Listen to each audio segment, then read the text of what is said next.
Welcome to Behind the Business podcast.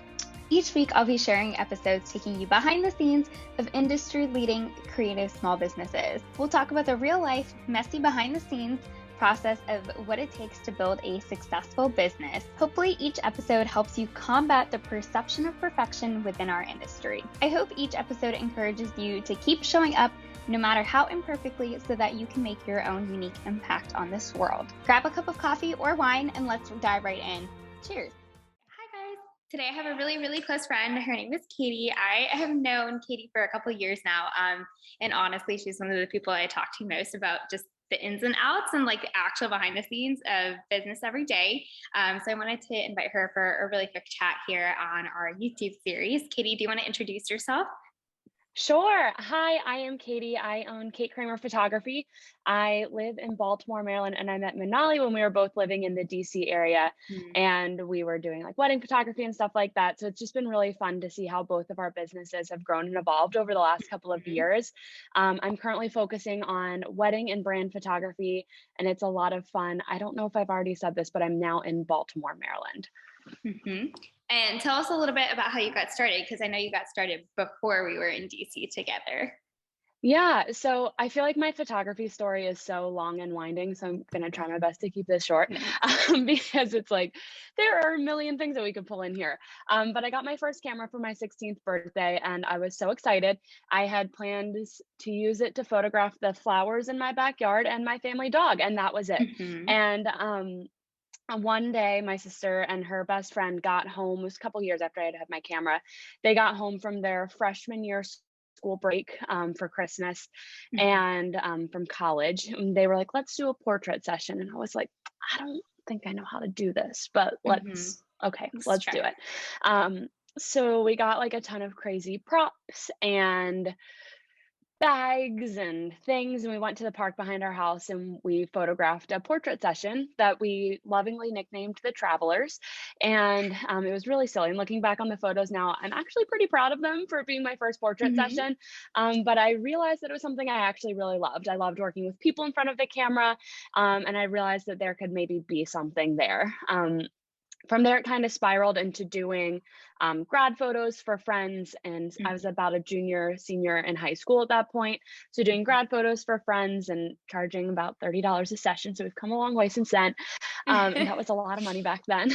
And then moving forward through college and stuff like that, kept doing a lot of like the grad photos and stuff like that. Ended up photographing my first wedding about mid-college, and amongst all of that, doing like majored in journalism and business and all that, and then kind of combined it after school to roll into a full-time photography business, which is just really crazy. It was always a dream of mine, and I never really like knew what it was going to be like to do it and to make it happen. And it's really cool. Every day I'm like, you're here, you're doing it, and it's really fun to be able to do it. Yeah, I don't think I've ever heard your story about your sister and her friend and like doing your fun little portrait session with the props. Hilarious. So I love that.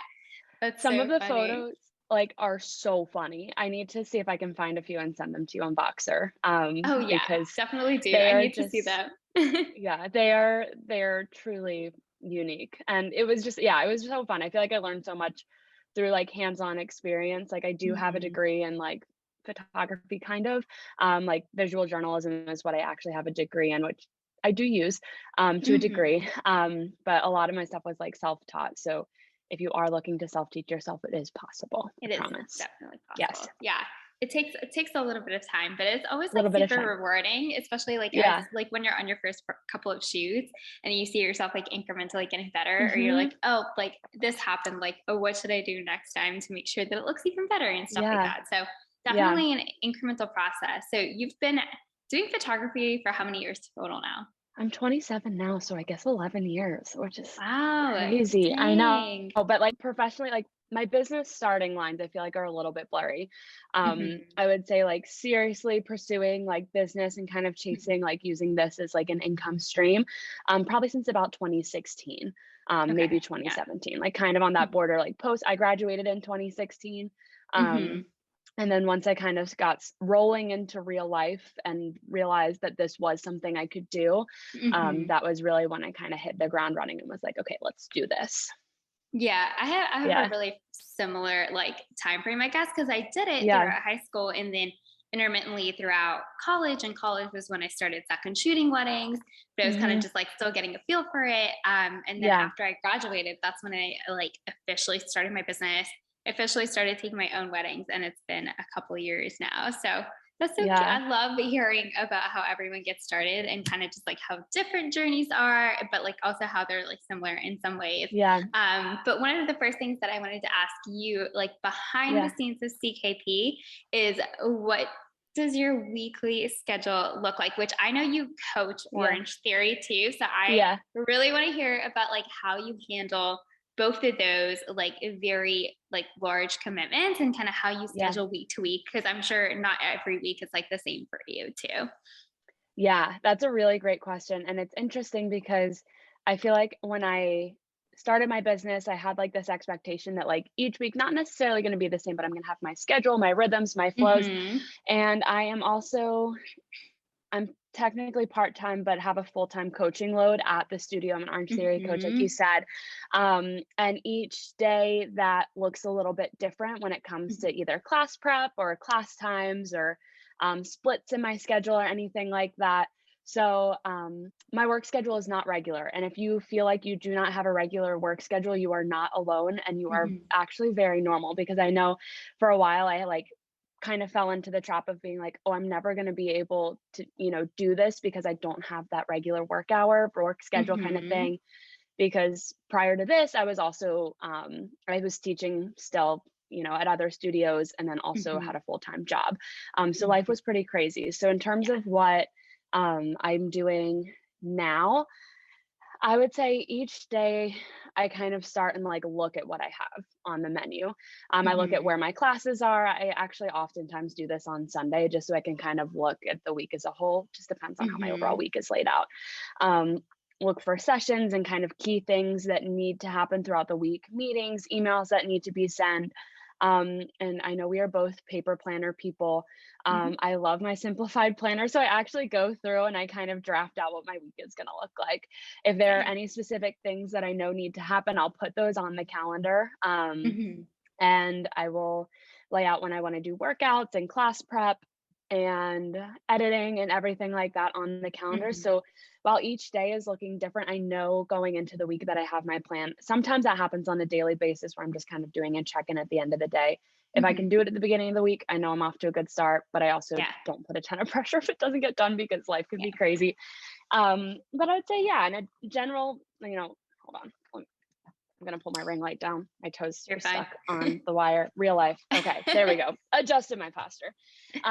So in terms of kind of what my daily routine Mhm. looks like, I typically wake up, grab some tea, drink the tea while I do some emails. And then from there, I'm usually, kind of getting ready to roll into the day, getting some tasks done, head to the studio, coach a couple of classes or maybe take class. And then once that is done, if I have any kind of breaks throughout the day, I'm typically trying to get something knocked out then, whether that's scheduling social media posts or maybe getting a post done between classes. And then at the end of the day, I typically wrap up by kind of, any kind of last minute odds and ends that didn't get done that day that I would like to tie up. I look at doing those then too, like around dinner time. Mhm. What have been some boundaries you've had to put in place just to like manage your work-life balance, which I don't really believe in like balance is like a strict Yeah. thing, but like that kind of like a Yeah. teeter-totter back and forth depending on the season and stuff. But have there been any boundaries that you found really helpful in managing all of it? That's a great question. And I feel like it's so hard, especially when you're a small business owner, to have those boundaries. And it's something that I'm Hmm. still really working hard on. Same. But one of the biggest boundaries that I have is I actually don't keep email on my phone. And it has been so freeing. The reason that I do not keep email on my phone is because I Mhm. have so much going on, in other Yeah. parts of my life. When I was working a full-time job, I would get an inquiry notice when I was like going into a meeting and I had to be like there and fully committed to the meeting. And then I'd be like, oh my gosh, but I have this inquiry response that I need to reply to Hmm. right away. Yeah. And it was just like I felt like I was being pulled. So I was like, I remember when it happened, I was like walking home from the metros when I was still living in DC, and I was Hmm. checked my phone and I had like 3 emails. And I was like, oh my gosh, I got to run up. I lived at the top of the hill. I got to run up this hill, get to these emails, because at that point I was only ever doing email on my computer because I just have big thumbs and I Yeah, I can't can't either. email on my phone Okay. to save my life. I'm going to make a typo for sure. So I just like, I remember walking and I was like, I don't even know why I have these on my, like this on my phone. I'm not even emailing on my phone. And I just deleted the Mhm. app right then and there, and I never looked back. And it's been one of the most freeing things.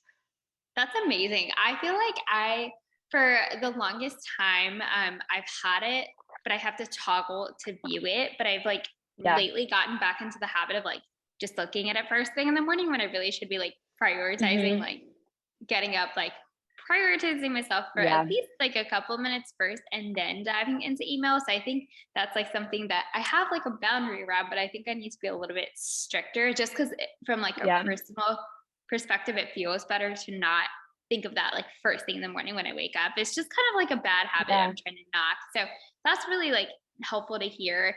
I remember like when I was first like even toggling it off was like a big thing for me. I was like, what Yeah. if I like miss somebody who is like, I don't know, like confused as to where to go for a Mhm. shoot or something like that.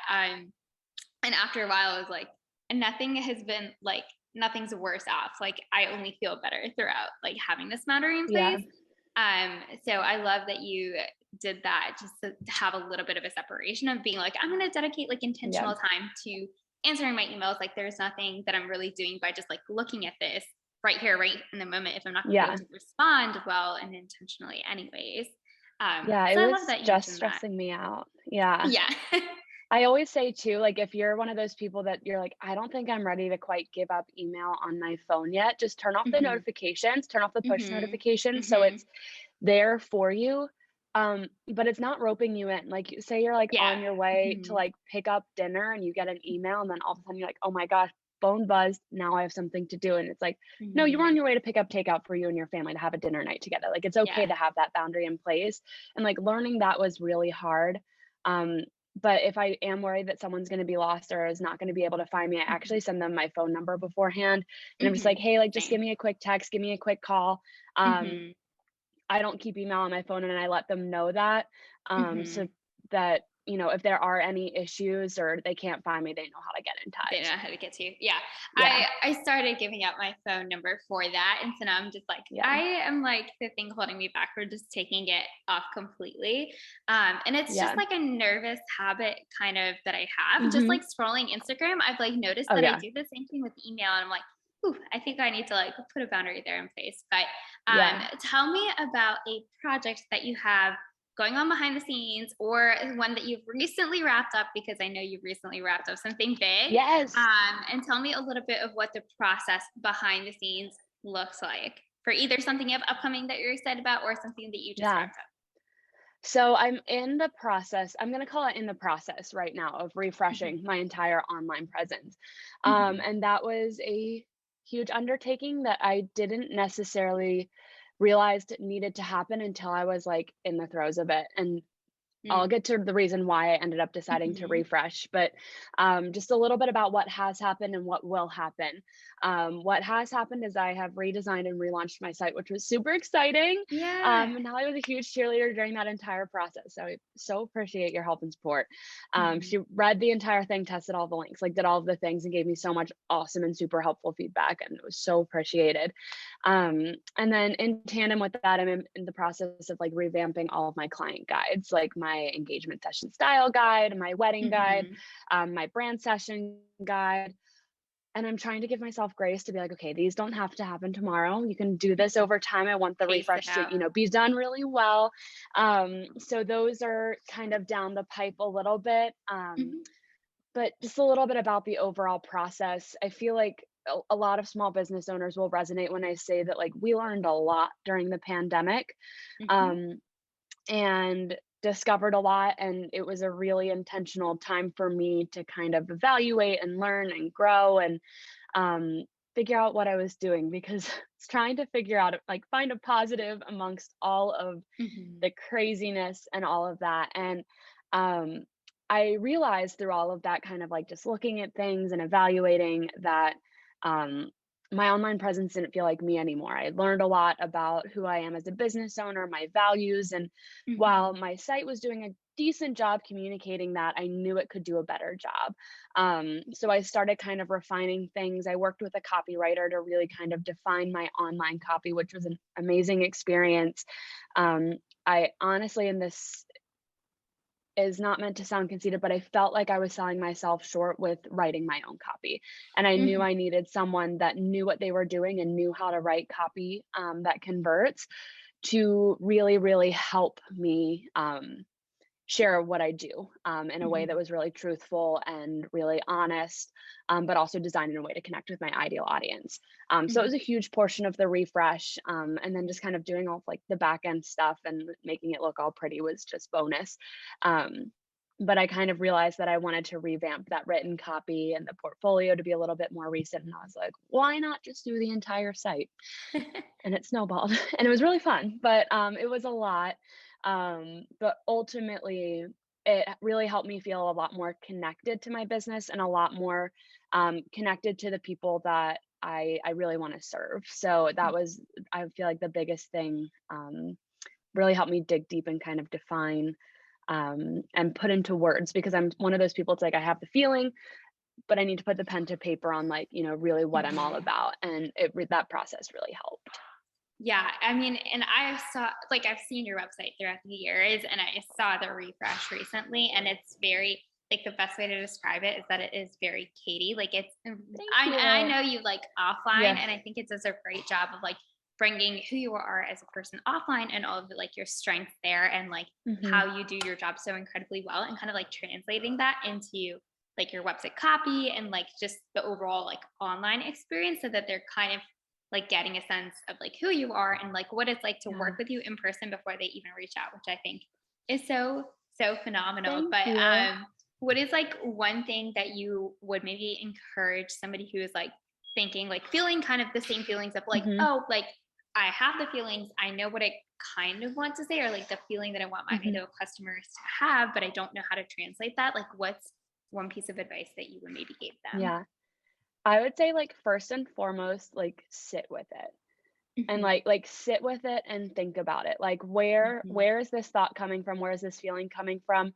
And how does it connect with my ideal audience? If you're a writer, write it down. If you're a typer, like, start a Google Doc and, like, write things. I'm personally pen and paper, so I like writing things Hmm. out. Some people like more of a Google Doc, but sit there and think about where these things are coming from. Because I know, like, a huge thing in the industry, and like what I was afraid of with this refresh was that, like, this was being born of a place of comparison. Um, Hmm. and in rebrands and refreshes, they're a big investment. It's a big investment Yes. to make on just the feeling of comparison and feeling of inadequacy, based on what you're seeing from peers. So that's why I recommend, like, sit with it for a while. Like, think about where Mhm. these feelings are coming from, and ultimately how they are going to benefit your business and the people that you are serving. Make sure that, like, these feelings, these thoughts are coming from a genuine place of wanting to serve in a deeper Mhm. capacity and wanting to dig deeper in your business and wanting to connect more with your ideal Mhm. audience. Ideal audience being key there. Um, because if you're sitting there and you're realizing that, hey, there's a disconnect between the way my online presence is communicating to my ideal audience, yeah, maybe we have something, maybe we need to start making some tweaks Mhm. and refreshing. But if you're sitting there and you're like, well, the biggest reason I really want to refresh is that, like, it's been a while, like, I don't know, it feels a little rusty, but and Mhm. I saw someone else launch a site recently, maybe I should do that too. Then, like, Mhm. maybe let's sit with it for a little bit longer, dig a little bit deeper, see, what needs to happen truly, before we Mhm. start that, like, big, like, okay, let's just open the can of worms. Overhaul everything. Yeah. Yeah. Yeah. And I think it's really smart too, just to like look at the analytics of things too, of like, are you Hmm. connecting with like the type of people that you really want to connect with? Like, are you getting ideal Yeah. inquiries in your inbox, Yes. and having that be something where it's like how are you feeling after you sit with it? And also look at the data. Like, is the data telling you Yes. that you need to change anything, or is this coming out of like a different place? So I love that you mentioned that. Yeah. And I have like a kind of very different question, like Yeah. going on to a different topic altogether, but I'm kind of curious as to what you're going to say. I was going to say or ask if there is one thing that you would change in the industry what would it be? And if you need to take a second to like think about it, go for it. Cause that's like a very not loaded Okay. question, but like, you know, take Yes, some time. I have Yeah. a little bit of an unpopular opinion, and this Mm-hmm. caters more towards clients. And it's something that I've been starting to roll out a little bit more through like Instagram Reel and TikTok and stuff like that. Mm-hmm. And there's two parts to this. The Okay. first part is, Shoot. and it's because I hear this on every single industry or every single inquiry that I get, is that Mm-hmm. they feel like they are behind. They feel like they just got engaged, their wedding is coming Ooh. in a year, and they Mm-hmm. need to have everything done and everything planned and everything perfect. And chances are good they're 2022 couple, and a lot of this I feel Yeah. like is being born of the wedding boom, which is a very real thing. Mm-hmm. But I think overall in the industry, we need to be very mindful of the atmosphere we're creating for our couples and for our Mm-hmm. people that we're serving. And what I'm seeing right now is that the wedding industry is creating a lot of stress for people. And Yeah. it breaks my heart because your wedding planning experience, yeah, like there's going to be stress. Like, let's be honest, you're Yeah. planning a It's giant gonna event, happen. Yeah. chances good, like, something's going to come up and it's going to be stressful. And is there a degree of truth that vendors are booking out, faster, sooner, earlier, and that it's important that you're jumping on and booking your people sooner rather than later? Yes, I Yes. will, like, Mm-hmm. fully, yes. That said, I think right now there's a huge feeling of pressure for couples, and I wish that as a wedding industry we could come together and just kind of ease that a little bit. Like, Yeah. maybe your A team might be booked, but maybe they have a really awesome list of referrals that could step in Mm-hmm. and, be a really, really awesome, addition to your wedding day. Mm-hmm. The second part, and this is just random, and I have content coming out about this later this week on Okay. TikTok and Instagram, and it's for couples again.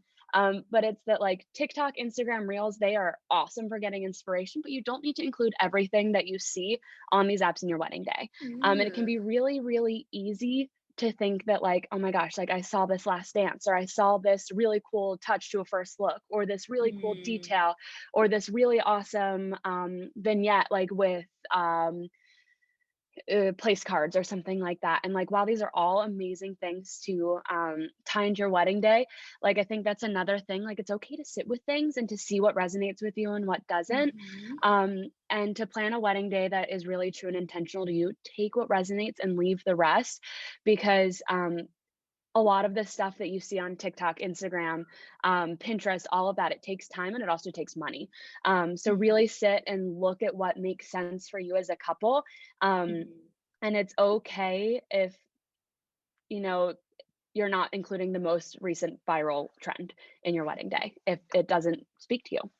Yeah, I love that. That really reminds me of, I can't even think of one now, but like a couple of Yeah. years ago, how like blush weddings were like the thing on Yeah. Pinterest. And like I saw that happen with my couples for sure. Like it was one of my brand colors, but I think like overall, like it just became like a trend and a thing.